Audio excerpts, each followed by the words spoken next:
Olá, boa tarde, pessoal.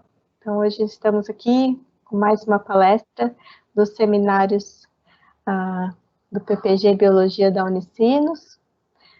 Então, hoje é a nossa penúltima palestra, semana que vem é a última do semestre. A gente vai ter uma pessoa conhecida aqui da casa, que vai ser o professor Ernesto, falando sobre seleção sexual nos aracnídeos.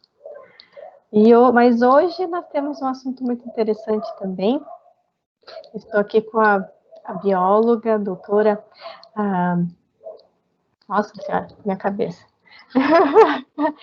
A Sara Manja. E então hoje ela vai falar para a gente um pouco sobre a história natural de anfíbios. Mas primeiro eu vou apresentá-la, né? Então, como eu disse, a Sara ela é bióloga, ela tem mestrado em biologia animal e doutorado em zoologia. Atualmente ela é pós-doutoranda no programa de pós-graduação em biologia animal na Universidade Federal do Mato Grosso do Sul.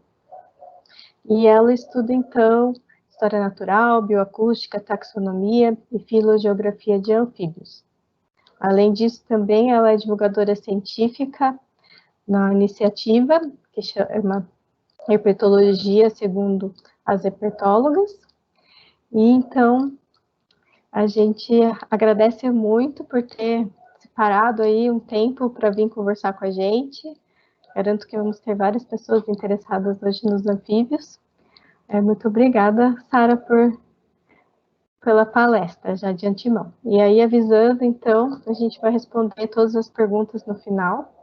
Eu também publico as perguntas no chat no final. Então, se vocês fizerem uma pergunta, não se desesperem se não aparecer lá para vocês imediatamente, é que eu vou publicando conforme a gente vai respondendo. Então, Sara, muito obrigada. Passo a palavra para você.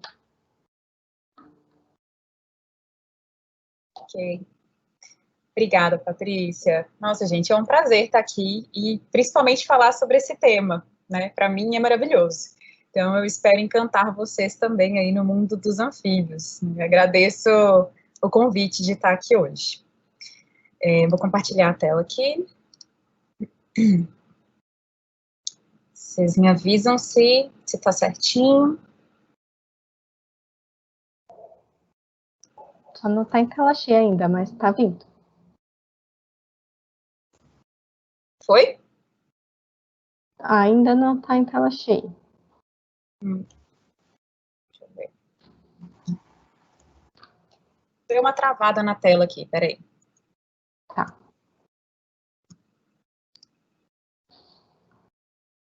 Foi? Não? Não. Ué. Acho que travou minha tela. Só um minutinho, gente. Deixa eu tentar resolver aqui. Não tem problema.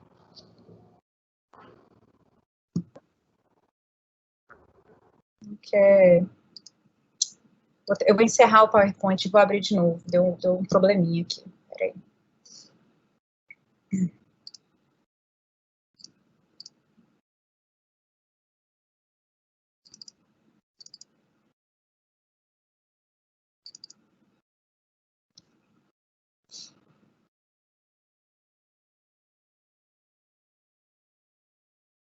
Vamos ver se agora vai.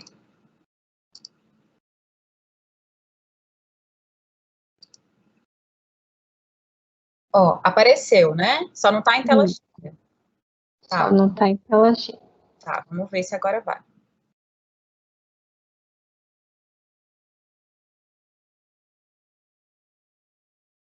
Oi? Não, né?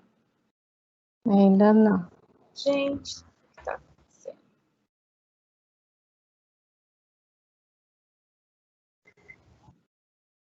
Calma que vai dar certo. Sim. Comigo acontece isso no Teams, às vezes, muitas vezes.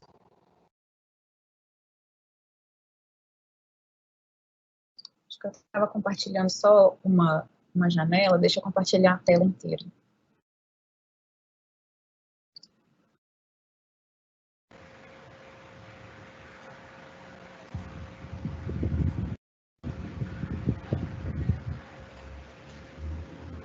Agora foi, né? Agora sim. Então tá. Essa janelinha fica aparecendo aqui, vocês ficam vendo? Ou aparece só para mim aqui? Só para você, a sua janelinha de retorno. Então tá bom. Então vamos lá, gente. Depois das falhas técnicas, né?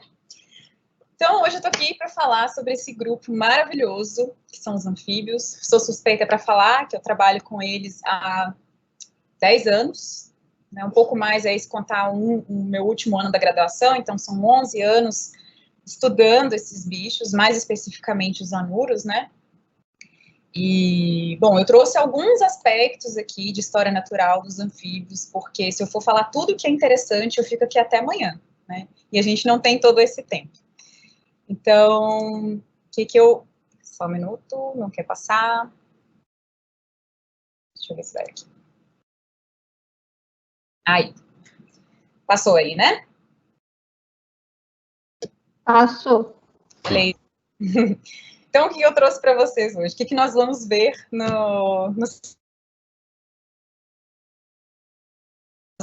quem são os anfíbios, aonde eles vivem, como eles se reproduzem. Trouxe também algumas questões sobre as secreções que eles produzem. Então, eu espero que vocês fiquem encantados também, assim como eu sou apaixonada por esse grupo. Tá? Então, para começar, quem são esses animais? Né?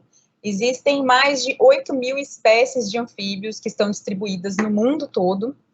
E no Brasil, a gente ocupa a primeira colocação na relação dos países com maior riqueza de anfíbios. Então, são muitas espécies. Para quem estuda, né, esse grupo, assim como eu, a gente é muito privilegiado de morar aqui no Brasil, né, o país que mais tem espécies desse grupo. E aí, quando a gente olha, né, representantes dos anfíbios, então a gente tem aqui, né, um exemplar que tem um corpo cilíndrico, parece uma cobra aí, né, uma serpente. A gente tem aqui uma perereca, né, que tem 4 patas e não tem cauda. A gente tem as salamandras, que tem um corpo mais alongado, tem pé, tem patas e também tem uma cauda. Então, quando a gente olha assim, é meio imprevisível, né? Assim, mas como que esses exemplares aí estão juntos no mesmo grupo, sendo que eles têm uma morfologia externa tão distinta, né? E isso está bem relacionado com o tipo com os hábitos e a forma de locomoção. Mas o que eles têm em comum, que é o principal, é a respiração cutânea, né? Então, vou falar um pouco sobre isso. Eles têm eles fazem a troca gasosa principalmente por meio da pele, né? Os anuros têm pulmões, as salamandras têm, mas tem algumas espécies de salamandra que nem pulmão tem. Então, a troca gasosa é exclusivamente feita pela pele. Então, quando alguém joga sal no sapo, ele fica pulando loucamente ali, é porque ele está sofrendo sem conseguir respirar, né? A pele do sapo é bem úmida, né? Exatamente para poder permitir essa troca gasosa ali. E aí eu vou falar um pouquinho sobre cada um desses 3 grupos, né? E começando aí pelos Urodela, também chamado de caudata, né? Por ter cauda, que são as salamandras e os tritões, né? Eles têm esse shapezinho, esse formatinho, e eles estão mais distribuídos na região norte do globo, né, nas regiões mais temperadas. É um tipo de ambiente, um tipo de clima que é mais adequado para esse grupo. Então, chega um pouco aqui, né, na América do Sul, bem ao norte. A gente só tem, aqui no Brasil, a gente tem representantes na Amazônia só. Para a gente conseguir ver uma salamandra aqui no Brasil, só indo para a Amazônia, né? E aí, ó, no mundo tem aproximadamente 760 espécies, e aqui no Brasil, eu coloquei 5 espécies em ponto de interrogação, né, porque recentemente, se eu não me engano, esse ano foi feito um trabalho, né, de revisão dessas salamandras que tem na Amazônia, e foi descoberto que, na verdade, existem várias linhagens. Então, certamente a gente vai ter aí novas espécies de salamandra que ocorrem aqui no Brasil, né, esse número vai aumentar. E aí, falando um pouquinho sobre características interessantes, né, desse grupo. Algumas espécies, na verdade, as salamandras e os tritões, né, eles têm uma comunicação química que é muito interessante, né, eles utilizam o feromônio. Algumas espécies têm essa estrutura aqui, eu acho que vocês estão vendo, né, meu cursor, que tem sulcos, tá, obrigada. que tem sulcos nasolabiais, né? E é por esses sulcos aqui que eles sentem cheiro, né? Então, que eles vão sentir o feromônio de outros indivíduos, de outras espécies, de outros machos, da fêmea, né? É utilizado na reprodução, na defesa de território. E é tão importante, né, isso aqui em algumas espécies, essa estrutura, que na defesa de território, quando existe briga entre machos, o macho geralmente ataca essa parte da frente aqui. Então, tem casos de salamandra que estão todas arranhadas ali na parte do focinho, e isso atrapalha, né, traz consequências aí para a alimentação do bicho, para a reprodução. Então, assim, essa estrutura é muito importante, né, em alguns grupos, né, que apresentam, né, essa estrutura.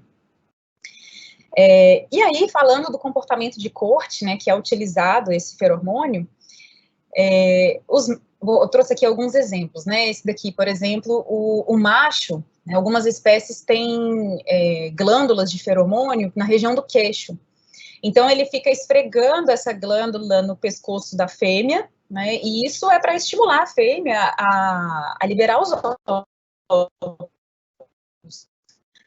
Outro exemplo aqui que é muito legal, que esse grupo aqui, das glândulas de feromônio, eu esqueci o nome desse dente, mas ele fica hipertrofiado durante o período reprodutivo, e aí o que ele faz? Né? Então ele esfrega o feromônio no corpo da fêmea, né, no dorso dela, depois ele vem com esse dentinho e vai arranhar o dorso da fêmea, vai dar umas mordiscadas, né, isso tudo para fazer o feromônio entrar mais ativamente. Então, ele praticamente inocula, né, o feromônio na fêmea.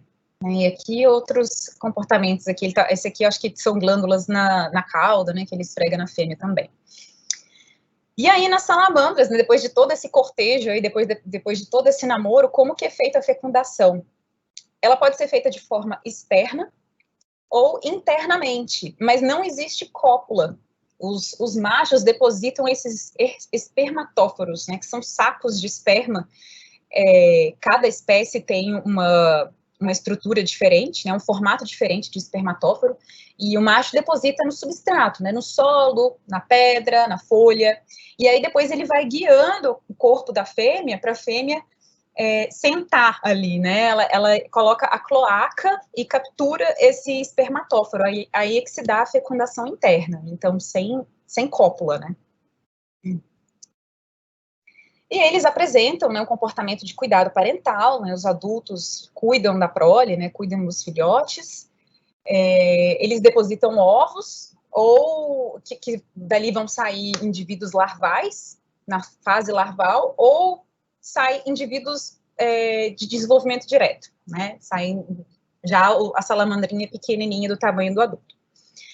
E aí, a fase larval das salamandras e dos tritões, elas apresentam algumas características, né, por exemplo, brânquias, e aí tem alguns exemplares, igual esse daqui, que tem brânquias externas até, então eles têm linha lateral funcional, né, todo adaptado para um ambiente aquático.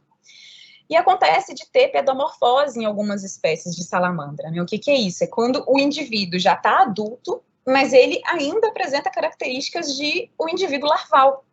Então, vamos pegar um exemplo, né? A gente tem uma ninhada, né? Vários filhotinhos aí de salamandra, em fase larval.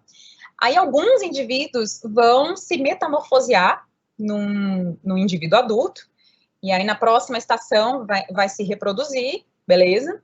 E a gente tem alguns indivíduos que preferem, né? Eles continuam ali naquele mesmo ambiente aquático. Então, eles se tornam adulto, né, ativamente reprodutivos, mas ainda tem essas brânquias externas, tem a linha lateral funcional, e aí, mesmo com essas características, né, de pedomorfose, eles se reproduzem, e aí, depois de reproduzir, alguns indivíduos ainda se metamorfoseiam, e alguns ainda continuam com a síndrome de Peter Pan, né, continuam com as características de um juvenil o resto da vida. Né, esse aqui é a pedomorfose que a gente vê em alguns exemplares, algumas espécies de salamandra.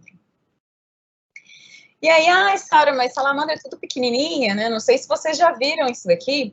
Infelizmente, a gente não tem no Brasil, né? Ocorre na China e no Japão. Então, essa aí é a salamandra gigante da China, Andres davidianus, que chega a 30 quilos, né?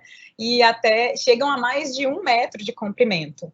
E aí são animais extremamente lentos, né? Têm um metabolismo muito lento, são exclusivamente aquáticos, e eles estão categorizados como criticamente ameaçados pela IUCN, porque as pessoas caçam mesmo para comer, né, a carne.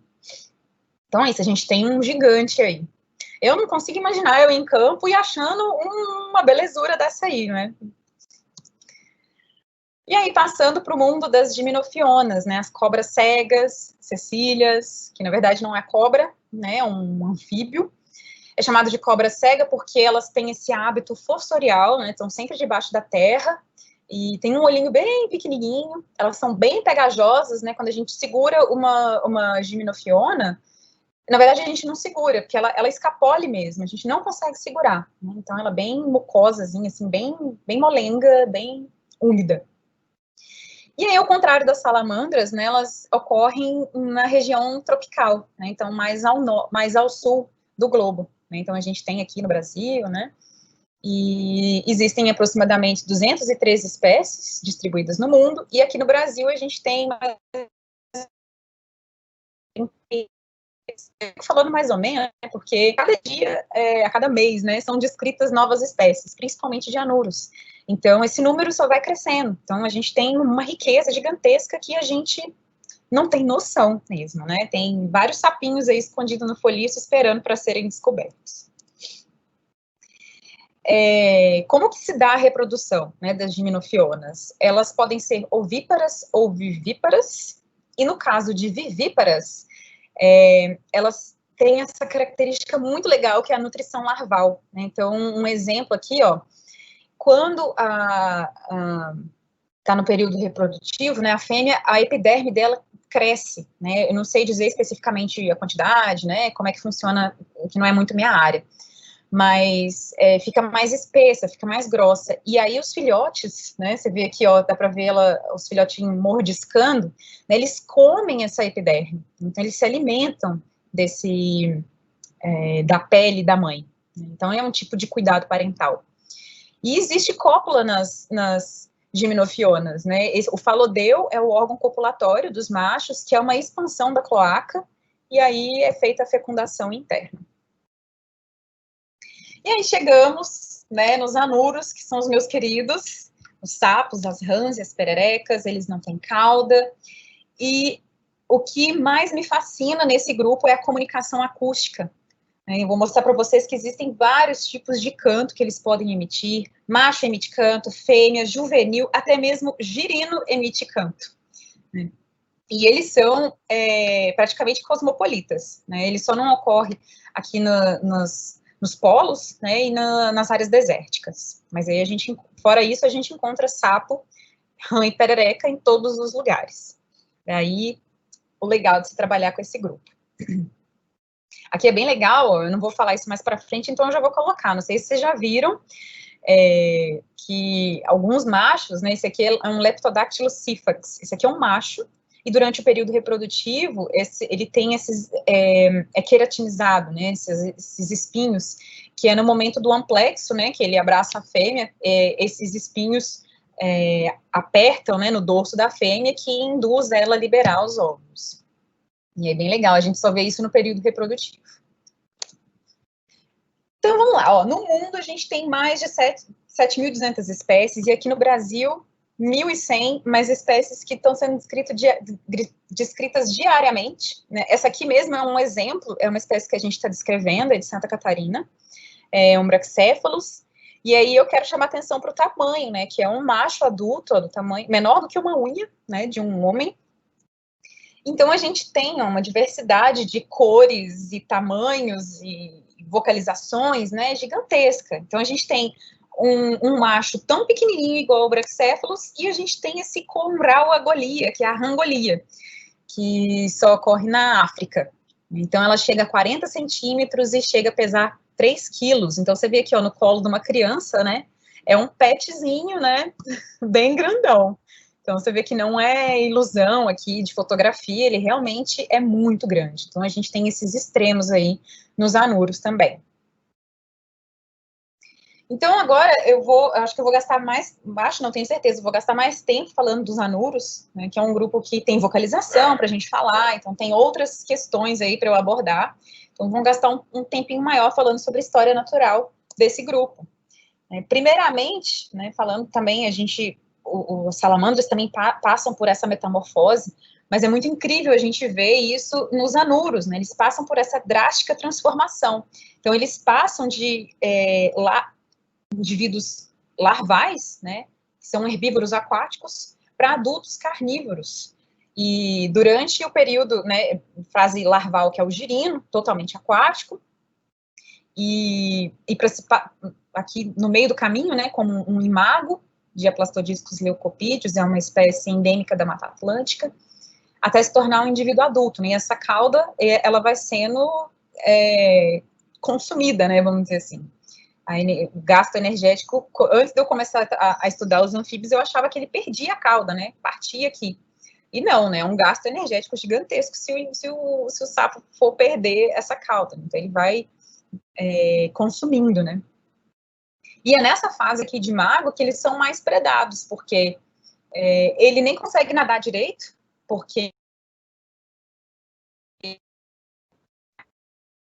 as patas, né, que atrapalham, conseguem andar e saltar tranquilamente, porque a cauda atrapalha. Então, existe uma grande taxa de predação quando o sapo está nessa fase. E aí, né, para passar dessa fase de girino aí para indivíduo adulto, como é que acontece a reprodução desses animais? Então, eu optei vou começar a falar de vocalização, que é onde tudo começa, né? Principalmente o canto de anúncio, que esse sim é emitido só pelos machos, né? Porque o canto de anúncio, ele é específico para a atração das fêmeas para a reprodução. E aí, só que não existe só o canto de anúncio, né? A gente tem vários tipos. Tem o canto territorial, que às vezes é emitido junto com o canto de anúncio, eu vou mostrar. O canto de corte, canto de reciprocidade. Então, as fêmeas emitem canto também, ou quando elas estão amplexadas, né? E elas têm... É um consentimento, né, da fêmea, ela emite esse canto. É o sim da fêmea. O canto agonístico, que pode ser emitido por jovem, fêmea, macho. Canto agressivo. Canto de soltura, que é quando um macho é amplexado por um outro macho erroneamente, né? Tipo, me solta que aqui não vai acontecer reprodução aqui. Mas a fêmea também pode emitir esse tipo de canto, né? Então, fica aí a mensagem, né? Que até no reino animal, até nos animais, a fêmea é respeitada, né? Quando ela diz que não, né? Amplexou, falei, não estou pronta, não quero agora. Então, esse canto é justamente para isso. E aí eu trouxe alguns vídeos.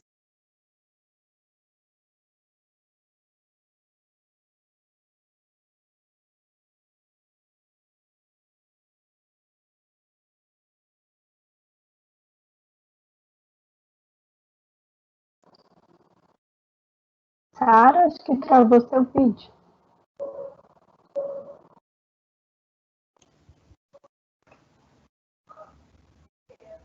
Acho que a gente perdeu a conexão com ela. Então guardem um pouquinho, pessoal, que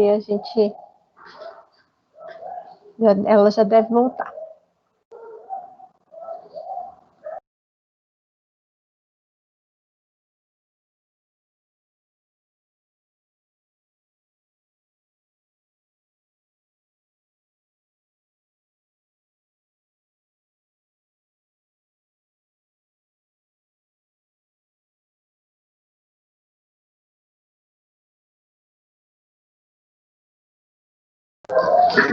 Ela caiu mesmo.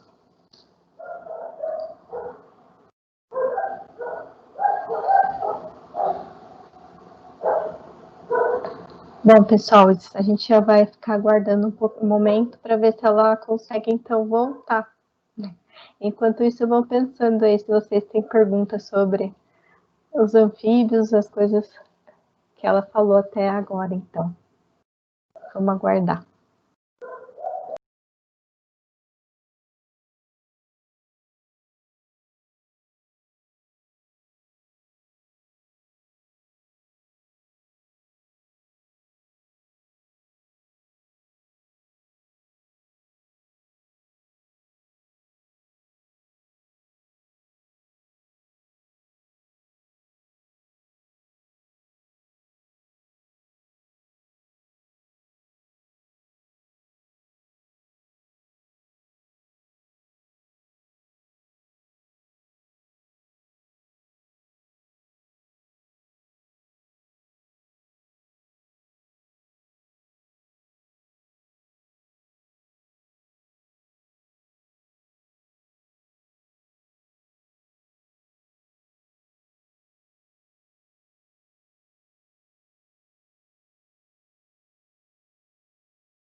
Bom, pessoal, a gente recebeu notícias aqui de que ela tá voltando. Aí, voltou. Eu acho que quando for passar o vídeo, é melhor tirar o seu vídeo daí. Tá. Tá me ouvindo? Tô. Beleza. E aí, estão vendo? Acho que eu tenho que compartilhar de novo, né? Isso.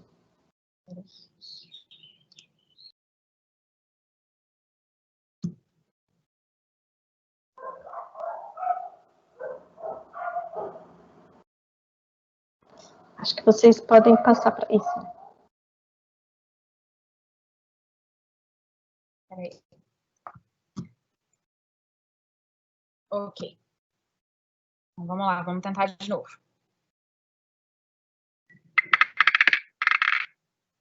Opa.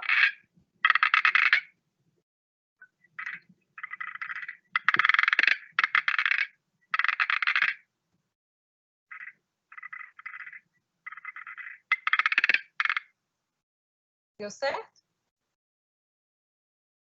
Deu sim, gente, escutei. Ah, beleza. Então vamos para o próximo.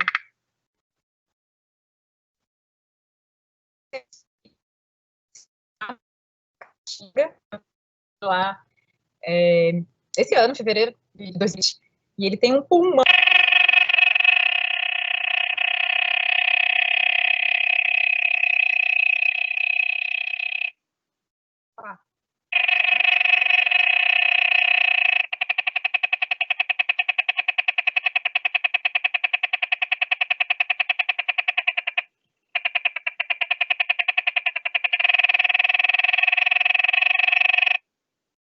E aí, esse Physalemmus cicada aqui já tinha uma fêmea aqui se aproximando, né? Então, tinham vários cantando, choveu na caatinga, né? Então, eles apareceram todos. Esse aqui também é da caatinga, um Tomantes greninge.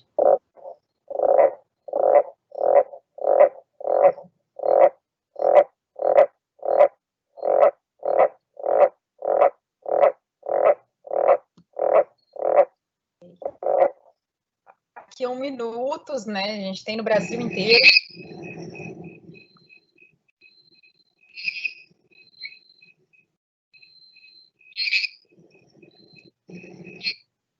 E essa aqui é uma rã-pimenta, né? Um Leptodactylus labirínticos.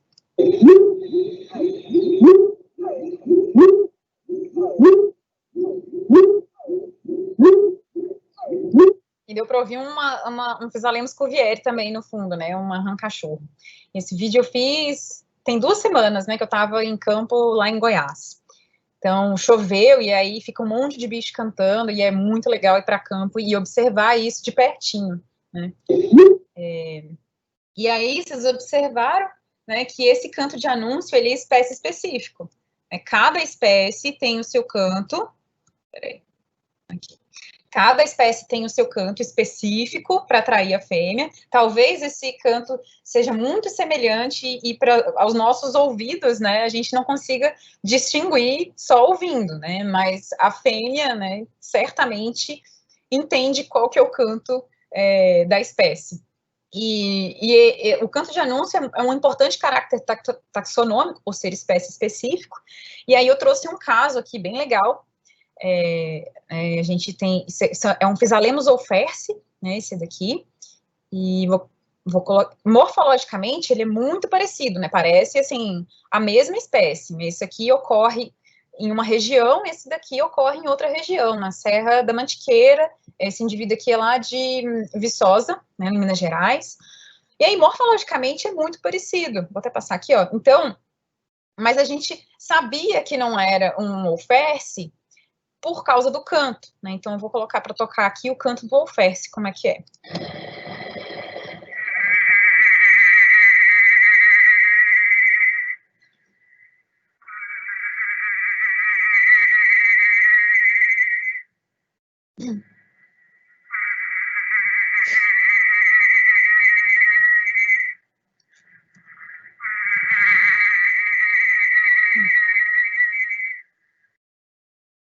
Tá, e aí, né, quando a gente vai escutar, morfologicamente é muito igual, mas olha o canto. tem nada a ver, né?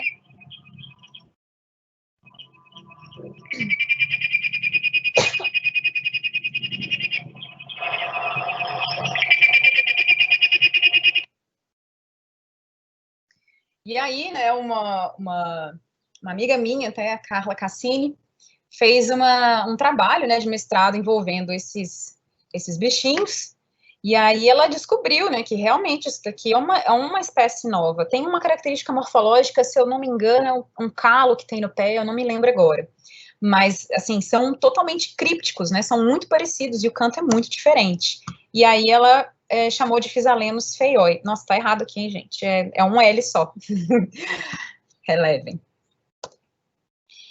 E aí, né, passando para outro tipo de canto, a gente tem esse canto aqui de estresse, né, do Proceratophis cristiceps, que vem junto aí com uma quantidade de sinais, né, no corpo dele, de alterações morfológicas, que mostram o tanto que ele está se sentindo ameaçado. Então, vocês vão observar que ele tem o cantinho dele, né, que é bem agudinho, e aí ele incha o corpo, ó, na medida que o pesquisador está aqui importunando ele. Ele dá uns saltos, e aí isso tudo não era conhecido, né, e foi o meu orientador de doutorado na época que fez esse vídeo, e aí a gente pegou e nós dois um artiguinho descrevendo esse comportamento defensivo, Jeps. Então, vocês assistiram.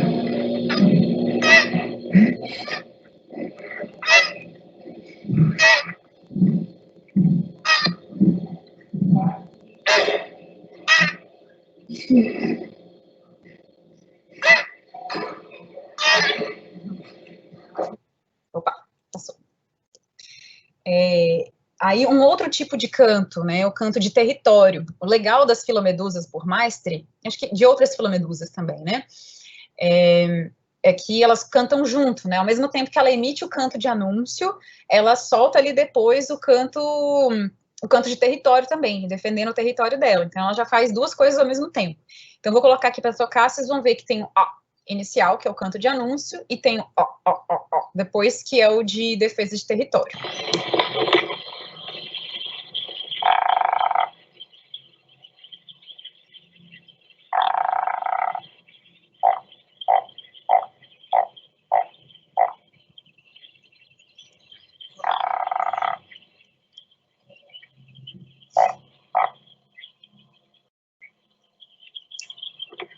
Então, aí. E esse canto aqui, que eu vou mostrar para vocês, é um novo, eu acho que foi esse ano que saiu, né? Na verdade, esse vídeo aí foi feito, eu estava aí no momento que foi feito esse vídeo, em 2009, 2010. É bem antigo, a qualidade não está lá grandes coisas, mas era uma novidade e só foi publicado nesse ano. Aqui a gente tem uma Leptodactylus latrans, e aqui estava cheio de girininho. E a gente foi tentar pegar ela, olha o que aconteceu. Agora vai falar.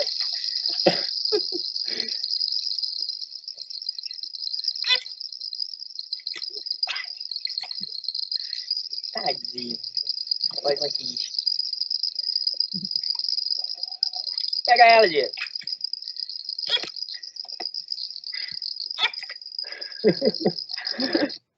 Aí, bem bonitinho, né? Foi descrito como um canto parental, eu não lembro agora qual, me deu um branco aqui agora, mas é um canto novo, assim, um tipo de canto novo que ninguém conhecia ainda. Agora vai falar. E aí, além, né, dessas vocalizações, né, os anuros também exibem vários sinais visuais, né, sejam eles para defesa de território, para reprodução, né, para atrair a fêmea ali. Deixa eu passar aqui, ó. Então, um exemplo aqui de defesa de território foi descrito aqui para o Ilodes. Então, começa aqui no A. E ele fica fazendo esses movimentos de se erguer e ir para frente. Isso aqui ele está em cima de uma pedra, né? Ele vai para frente, erguendo aqui nas quatro patas, e depois volta para a posição que ele estava antes e vai fazendo isso, né? Então, isso tudo é um sinal defendendo o território dele. Provavelmente tinha algum macho chegando perto ali, né?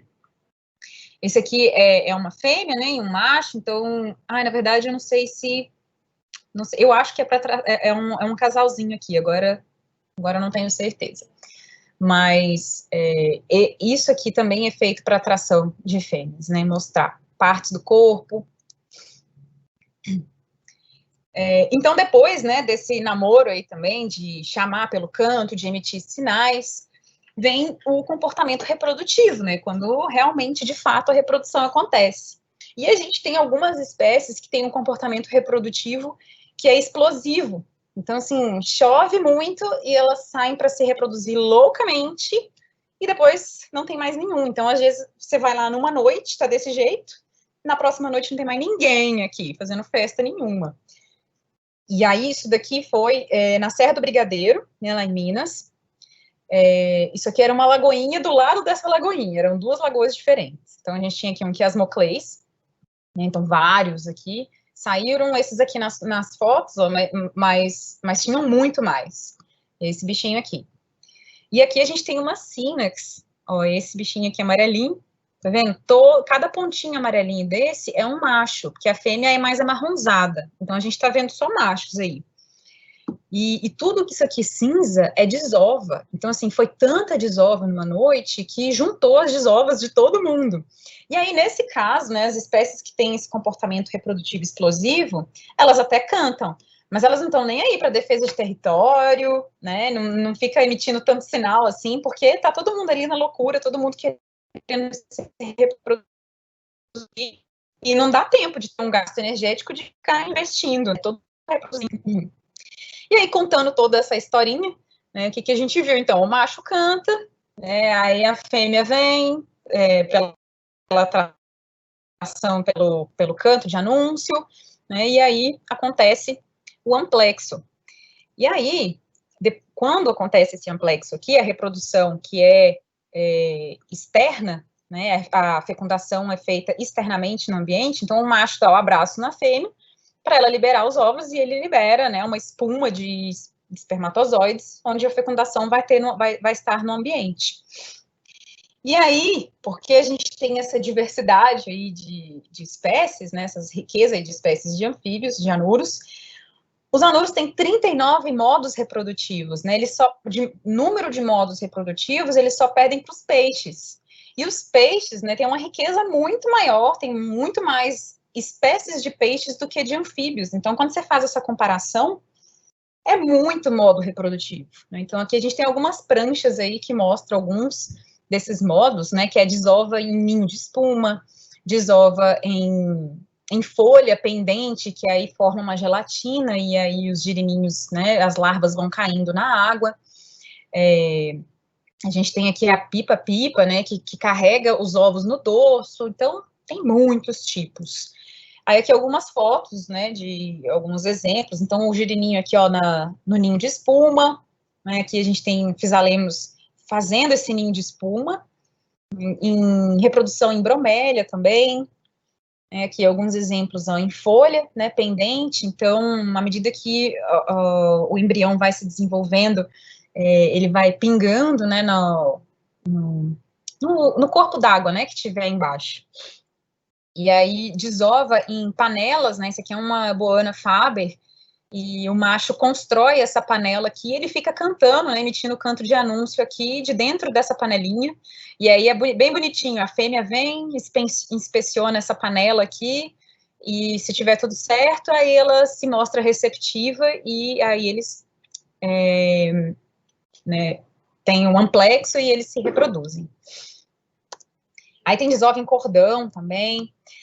Aí eu trouxe aqui da pipa, que é muito interessante. Eu tenho um pouco de tripofobia, né, que são meio que fobia de alguns padrões, e a pipa é uma espécie, assim, que eu já vi um indivíduo jovem em campo, mas é daquelas que eu acho que se eu ver um indivíduo jovem, ó, um adulto, com essa massa de ovos aqui, assim, no dorso, eu acho que eu posso vomitar, porque eu acho bem nojentinho, assim. Então, eu até trouxe imagens que não dá para ver muito bem, porque algumas dá uma gastura, assim. Então, como é que funciona, né? O macho dá o amplexo aqui, né, em inguinal, tem vários tipos de amplexo também, tem aqui no pescoço, na axila, né, inguinal. Tem alguns que nem tem amplexo, né, que às vezes o macho é muito pequenininho, ele só cola ali no dorso da fêmea. E aí, à medida que a fêmea vai liberando os óvulos, ele vai pegando, tá vendo? Ele pega com essa região aqui do corpo e vai trazendo e já fecundando aqui e amassando nessa massa do dorso da fêmea. E aí já eclodem, né? Não tem a fase larval, já eclodem pequenas pipa-pipa. Ai, meu Deus. Quero muito ver, mas eu não sei como é que vai ser a minha reação. E aí, estou falando aqui de fecundação externa, né? Trouxe alguns exemplos, mas existe uma única espécie de anuro que tem fecundação interna, que é esse Ascaphus truei, né? Mas ele só ocorre lá no Canadá e nos Estados Unidos. Então, ele tem aqui uma expansão da cloaca, né? Onde o que ele usa para reprodução. E isso aqui não retrai, não, tá, gente? Ele fica com isso aqui pro resto da vida, assim, é uma cloaca expandida e é assim que ele vive. E aí, assim como nos outros grupos, né, os anuros também apresentam cuidado parental. Essa foto aqui eu acho incrível, a gente registrar um momento desse em campo é muito legal. Então, a gente tem um macho aqui de Cyclohranphus, que está cuidando da desova, né, nas pedras, muito lindo. A gente tem algumas espécies que carregam os girinos nas costas, né? Tem algumas espécies que vão carregando aí o girino, né? Algumas pegam o girino de um determinado local e outro ambiente que tem água, que ele possa se desenvolver. Então, tem esses tipos de cuidado parental. E aí, eu vou passar para uma parte aqui sobre defesa desses animais, né? Quais são as táticas de defesa? São várias, né? Mas eu vou trazer só algumas, nem sei como é que eu tô de tempo aqui. E aí, uma delas é essa coloração aposemática, né? Que é essa coloração bem vibrante, né? Uma cor bem forte, que é uma indicação de que essa espécie é venenosa, né? É uma indicação de que, olha, predador, possível predador, não me coma porque vai dar ruim, eu sou venenoso. E aí, aqui entra também o mimetismo, né, que é uma outra tática em que... Desculpa. Em que espécies que não são venenosas, mas apresentam essa coloração vibrante, imitando espécies que são venenosas para elas se safar de uma predação. O flash color, que também está relacionado com a coloração. Então, a gente tem aqui uma filomedusa, e ela tem essas manchas bem coloridas, né, aqui na lateral do corpo, nas coxas. Então, um indivíduo todo verde, e com as laterais com esse laranja amarelado bem forte. Então, tem um possível predador ali, ela se sente ameaçada, e aí ela pula na frente do possível predador, né, e mostra, dá um flash ali, e mostra só essa parte colorida. E aí ela cai no chão e fica toda enrugadinha, né, toda... Não é nem tamatose, né, ela fica toda se espremendo, assim, toda durinha, tampando essa parte colorida. E aí o predador fica confuso, né, fica assim, nossa, mas eu acabei de ver uma coisa colorida aqui, não tô vendo mais para onde foi. Então, essa é uma tática também para fugir dos predadores. Ainda com relação à coloração, né, coloração disruptiva, que é a coloração que quebra o padrão do corpo, né, quebra o formato do corpo do animal. Então, a gente tem aqui, ó, aqui é fácil para a gente ver, né, a cabeça, as perninhas, mas essa coloração, assim, né, que o predador não vai saber onde que é as patas, as pernas, onde que é a cabeça. Isso pode evitar uma predação, né? Porque geralmente a predação é feita pela cabeça, né? Uma cobra, por exemplo, que vai comer o sapo, ela começa pela cabeça. E se ela não sabe onde está a cabeça e onde está a perna, às vezes ela, não quero mais, vou procurar outro.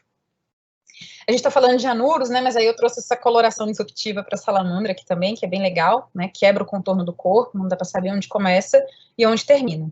De novo, né, a gente consegue saber, mas o predador não. Um comportamento deimático, né, que o sapo infla, né, o corpo, isso aqui é um Physalenmus naterere, ele tem esses ocelos no bumbum, e essa foto ele nem tá tão inchado assim, né? Que ele levanta as pernas traseiras mesmo e fica parecendo dois olhos bem grandões. E aí que é um bicho maior, Então, isso é o predador. Então, é um tipo de comportamento aí bem... A tanatose, que é bem comum, né? Que o sapo se finge de morto. E a camuflagem, que é muito legal.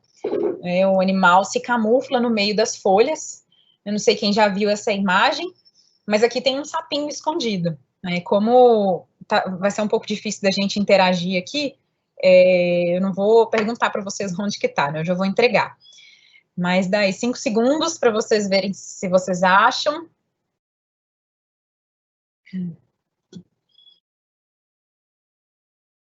Ó, ele tá aqui. Aqui tem o focinho dele, o olho, o bracinho. Então, ele tá aqui, bem escondidinho, parecendo uma folha, né? Então, pra gente, às vezes é difícil de achar, né? Eu sei que, eu trabalho com Proceratops, e aqui vários exemplares. E eu já acertado para achar, né, esse bichinho mesmo. Então, quantos Proceratops tem nessa bandeja? Alguns tão fáceis de ver, acho que tem um tá mais escondido. Então, a gente tem um aqui. Esse, para mim, eu acho que eu tava com mais escondido, né? Tem um aqui na beiradinha, esse aqui e esse aqui. Então, é uma tática bem interessante aí de antipredatória, né? E, por fim, né, para fechar, são vários outros tipos de defesa que os anuros apresentam, mas não vou poder falar todos. E, por último, então, as secreções que eles produzem, né? Os anfíbios têm várias glândulas espalhadas no corpo. Eles têm as glândulas, por exemplo, as glândulas paratoides, né? Que é onde tem maior concentração, né? De veneno, onde produz o veneno. Mas eles têm várias glândulas espalhadas pelo corpo que produzem secreções que podem ser impalatáveis, né? Então, a gente tem aqui uma rã-pimenta que estava, acho que é um traquicéfalos, estava tentando ingerir um traquicéfalos, e aí ele soltou essa gosma, né, como uma forma de defesa, e deu certo, né, porque ela tá aqui, ó, expulsando, gosto ruim, não quero, e muito impalatável. E aí essas secreções que eles produzem, que os anuros produzem, podem ser utilizados na biofarmacologia, na verdade já é usado. Então, existem aí, acho que essa informação está um pouco desatualizada aí, né? São mais de 300 compostos bioativos que já foram isolados dessas secreções que os anuros produzem. São vários alcaloides, né, do grupo dos alcaloides, diaminas biogênicas, peptídeos, proteínas, esteroides. Os alcaloides, eles não são produzidos pelos anuros, né, eles são captados, né, na alimentação, né, por exemplo, formigas, né, os anuros que se alimentam de formigas, que têm esses alcaloides, e eles sequestram, né, esses alcaloides. E existem vários usos e propriedades para essas secreções que são produzidas pelos anuros, né, que são irritantes locais, cardio e neurotoxinas, agentes citotóxicos, inibidores de crescimento microbiano, principalmente, né, para eles e para o ser humano, quimiotaxonomia, alucinógenos. Então, existem várias substâncias que constam, né, nessa secreção dos anuros, que podem ser utilizadas como medicamento para o ser humano, né? Então, eu coloco um destaque aqui, né, para esses membros da família Dendrobatidae. Todos esses exemplares ocorrem aqui no Brasil, né, todos são da Amazônia, mas a gente tem exemplares de Dendrobatidae no Cerrado também, né, que produzem muito substâncias que podem ser utilizadas na biofarmacologia. E aí eu chamo a atenção, né, um super destaque aqui para uma espécie dessa família, que é o Phyllobates terribilis. A gente não tem aqui no Brasil, né, tem na Colômbia, e ele é o tetrápoda mais venenoso do mundo, né? O veneno dele provoca contrações musculares que são irreversíveis, né? Inclusive, o coração é um músculo, né? Então ele pode causar um ataque cardíaco. Então ele mata, né? Então você não precisa nem estar com um corte na pele. Se você manusear ele, esse veneno pode entrar na sua pele e você pode morrer. Então é realmente o tetrápoda mais venenoso do mundo. E aí ainda, a gente não precisa ir tão longe, né, né, não são só os dendrobatídeos que têm essas substâncias que são importantes, que produzem, né, essas substâncias. Então, Aptecopus nordestinos, que é uma espécie bem típica da caatinga, né, ocorre no nordeste do Brasil, foi descoberto por pesquisadores da Universidade no Piauí. Isso já tem alguns anos, acho que foi em 2011. Eles descobriram essa substância aqui na secreção produzida por esse anuro, que é a dermaceptina, que pode ser usada para auxiliar contra a leishmaniose tegumentar. Então, tem um alto poder antimicrobiano e foi feito um teste, né, isolaram essa substância e foi utilizado com o protozoário, né, da leishmaniose, e em 24 horas essa substância acabou com o protozoário. Então, é uma utilidade aí para nós humanos, né, que é bem incrível. Então, a gente está muito longe ainda de saber tudo que esses animais podem nos fornecer. Eu estou falando aqui de interesses humano, né, mas eu sempre falo assim que é um pouco foda, né, desculpa a palavra, mas a gente ter que se embasar em milhões de justificativas do porquê conservar esses animais, né, porque como eu estudo os anuros, né, há 10 anos, eu já escutei muito de família, de parente, né, de amigos que não são da área, que tem nojo, tudo bem ter nojo, né, mas não entender o trabalho que eu executo, o trabalho que eu faço, né, e eu ter que me embasar nessas milhões de justificativas da utilidade dos anuros na nossa vida, sendo que a gente devia conservar, né, preservar esses animais pelo simples fato deles existirem. Então, às vezes até dói, né, a gente ter que ficar procurando aí essas justificativas. Então, a importância dos anfíbios, né, a gente tem uma noção, eles fazem parte do equilíbrio na natureza, né, controlam populações de insetos, né, se você tem um sapo aí no seu quintal, deixa ele comendo as baratas, né, eles comem o mosquito da dengue também, então deixa ele aí se alimentando, fazendo a limpeza, servem de alimento para outros animais, servem como bioindicadores, né, de temperatura e da qualidade do ar e da água, por serem sensíveis, né, e respirarem pela pele, e essas substâncias da pele, né, que são utilizadas para a produção de medicamentos.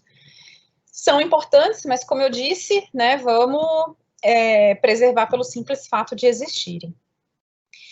E eu trouxe essa imagem aqui, né, não sei se vocês conseguiram sentir todo o amor que eu sinto por esse grupo, né, como eu disse, são 11 anos estudando, né, e namorando esses bichos, fazendo uma coleção de espécies que eu já vi, né, indo para campo, tirando foto, fazendo vídeo, e essa imagem representa muito, assim, o que a minha profissão trouxe para mim e essa escolha de trabalhar com anfíbios, né, apesar de ser mulher e ter problemas de trabalhar em campo à noite, né, a gente enfrenta aí muitos preconceitos, machismos, assédios morais e sexuais, mas é um trabalho que me fascina e que eu fico muito satisfeita, né, então esse aqui é uma lagoa, aqui a gente está em volta de uma vereda muito linda lá em Goiás, né, tava começando a escurecer e já tinha muito bicho cantando, e aqui sou eu, né, minha amiga que estava de cá tirou essa foto para mim, eu tô apaixonada por ela, que quando eu tô em campo estudando esses bichos, não existe mais nada para mim, né? Então, às vezes, eu tô, né, exatamente nessa noite aí foi assim, né, caiu uma chuva e tinha uns Elaxtocles cantando, e Elaxtocles é um bichinho que é explosivo, né, daquela reprodução explosiva que eu disse. Então, choveu, eles saem para reproduzir, e depois eles vão desaparecendo. Então, eles estavam cantando, e eu queria muito achar, só que estava muito difícil. Então, eu desligo a lanterna, né, à noite, às vezes tem uma lua bem grande iluminando, e fica bem claro, eu fico vendo só as estrelas, e aí ele volta a cantar, e eu escuto, né, de onde está vindo, para eu chegar mais pertinho dele, acendo a lanterna de novo. Então, quando eu estou ali, não existe problema nenhum no mundo, não existe problema nenhum na minha vida, sou eu, a lua, o céu, as estrelas e o sapo. Então, tô romantizando um pouco, né, que a gente enfrenta muita coisa aí, mas é como eu me sinto, né, eu espero que vocês tenham se sentido atraídos por esse grupo também. E aí eu agradeço mais uma vez, né, pelo convite, gostaria até de ter falado muito mais, que eu empolgo, mas é isso, eu vou deixar aqui, então, o meu e-mail, as as redes sociais, aqui é tudo Instagram, né? Então, o meu perfil pessoal, onde eu publico foto de bicho também, a Herpet Segundo Herpetólogas, né? Que é essa iniciativa que a gente trabalha o empoderamento feminino, né? Então a gente enaltece todas as herpetólogas, né? Qualquer tipo de trabalho que elas façam, a gente divulga nos nossos perfis, né? No Twitter, no Face e no Instagram. Então é uma forma de mostrar que mulheres também executam um trabalho muito bom, né? São grandes herpetólogas, grandes profissionais e que são ótimas parceiras de trabalho. O Mapinguari, o FMS, que é o laboratório daqui, né, onde eu sou pós-doutoranda, e o Herpetologia Brasileira, que eu faço parte da equipe de divulgação da revista Herpetologia Brasileira. Então, são essas redes aí que eu indico para vocês seguirem. E deixa eu abrir minha câmera aqui. É isso que eu tinha para falar. Se tiverem alguma pergunta? Muito obrigada, Sara, foi fantástico. Deu realmente para sentir o seu amor pelos anfíbios. Eu entendo bem esse sentimento, né? Eu, quando vou falar de abelha, também tenho que cuidar, porque senão eu fico falando horas. E foi muito bom te ouvir, gostei bastante. Os vídeos foram fantásticos. Adorei, fiquei rindo aqui. Fazia com os diferentes barulhos. Nós não temos perguntas ainda, mas o povo demora, às vezes, para fazer perguntas. E aí eu gostaria de te perguntar, assim, né? Dentro da história evolutiva, né? Quais são as hipóteses, ou se já tem alguma teoria mais prevalente que para a evolução desses cantos, porque quando eles cantam, eles também atraem os predadores, né? Também ficam mais visíveis. Então, eu fiquei curiosa para saber o que se pensa hoje em dia sobre isso. Uhum. Isso é bem legal também. Eu pensei em incluir uma partezinha sobre isso, mas a gente vai ficando com medo de ficar muito longo, né? Mas existem alguns experimentos. Tem uma espécie que ela emite um canto assim. Aí depois desse eu fico fazendo, eu imito, tá, gente? Ele faz e aí o que se sabe, né? Que quando ele tá sozinho na lagoa, quando não tem nenhum outro macho cantando junto, ele emite só o sabe? Ele não gasta energia emitindo assim, porque isso atrai predadores, né? Atrai, tem até um esquemazinho assim que tem um morcego indo predar o sapo. Então, quando ele tá sozinho, né, ele fala assim, eu não vou competir com ninguém, né? Eu vou emitir só esse canto aqui. E quando tem vários machos cantando, aí eles investem, né? Porque a fêmea, né, foi feito o teste, e a fêmea tem preferência, né, por esse canto mais elaborado. Então, como tem vários ali cantando, eu vou investir. Aí eles emitem o canto completo, e aí tem chance de ser predado, mas tem vários outros ali também, né? Então, esse é um exemplo bem legal. Não sei se eu respondi a sua pergunta, eu fiquei divagando aqui. Não, respondeu sim. É bem interessante. É que nem quando me perguntam, mas por que as abelhas ferroam se elas morrem depois? Mas elas estão protegendo a colônia e aqueles genes estão sendo passados para frente, né? Então, esses comportamentos acabam evoluindo e persistindo, né? É o custo-benefício, né? Sim. A Dani França, ela falou que ela queria começar a biologia de novo para essa mulher ser minha orientadora. Palestra incrível, aprendi demais. Ai, Dani!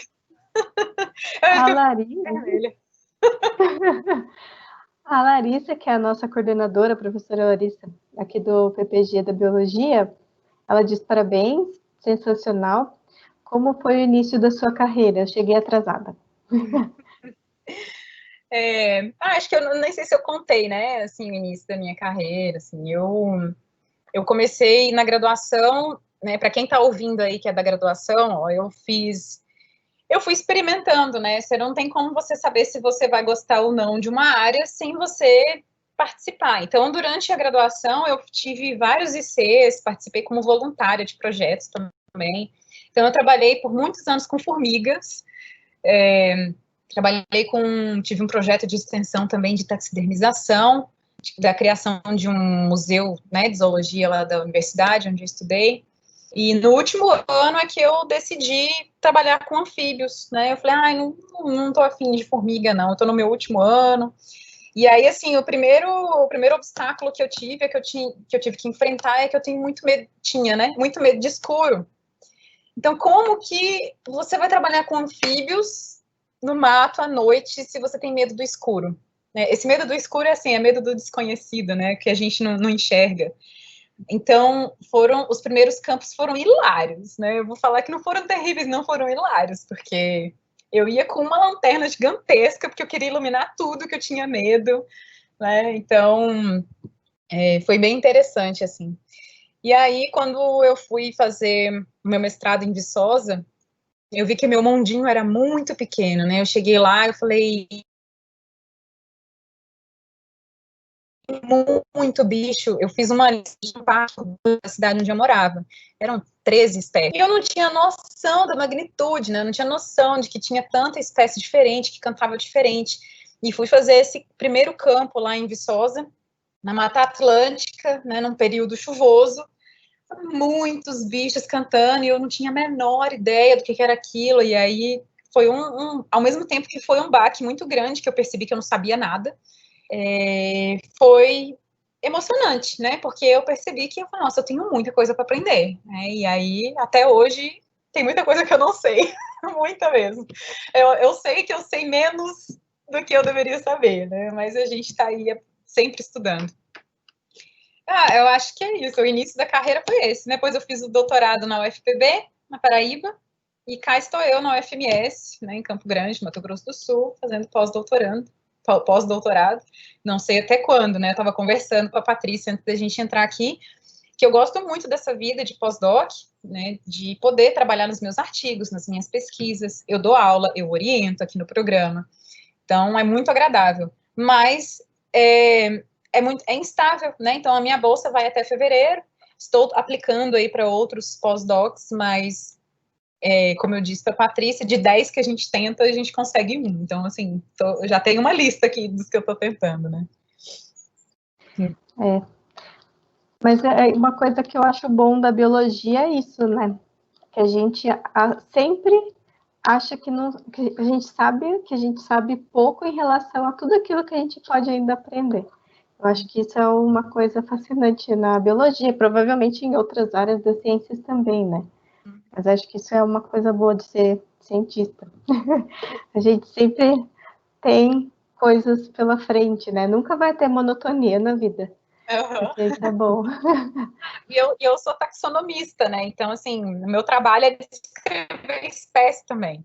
Então, essa descoberta, assim, né? Quando você começa a analisar os dados e percebe que é uma espécie nova, esse sentimento de cientista taxonomista, eu, assim, não consigo me segurar. Que eu choro, eu pulo, eu danço, comemoro mesmo. Coisa boa. Bom, a gente não tem perguntas, aparentemente o povo tá tímido. Bom, e entenderam tudo, né? Sim, exatamente. É sempre assim. Bom, eu gostaria de agradecer mais uma vez, né? Você colocou ali os seus contatos, então sigam lá nas redes sociais para saber mais sobre os anfíbios. Eu acompanho, eu acho super legal. Essa parte ainda mais unindo, né, divulgação científica aí ao feminismo, a luta para enaltecer as mulheres. Então, muito bem, parabéns pelo seu trabalho. Fiquei muito feliz de tê-la aqui hoje. Obrigada, Patrícia. Nossa, eu lembro que você fez o convite, já foi em julho, eu acho, né? Não sei, não lembro, tem bastante tempo. Falei, nossa, demorou a chegar. Mas eu estava ansiosa para essa palestra, que tinha bastante tempo que eu não falava tanto assim sobre os anfíbios, e é muito agradável. Isso, assim, acho que reacende ainda mais o tanto que a gente gosta, né, desses animais. Eu espero ter iluminado alguém. Ou a migrar para esse grupo, né, ou fazer a escolha, né, quem tiver na graduação ali. Com certeza. Então tá, pessoal, hoje a gente vai encerrar e vejo vocês na semana que vem, então, a nossa última palestra do semestre. Então, boa noite para todos. Boa noite. Tchau. Tchau.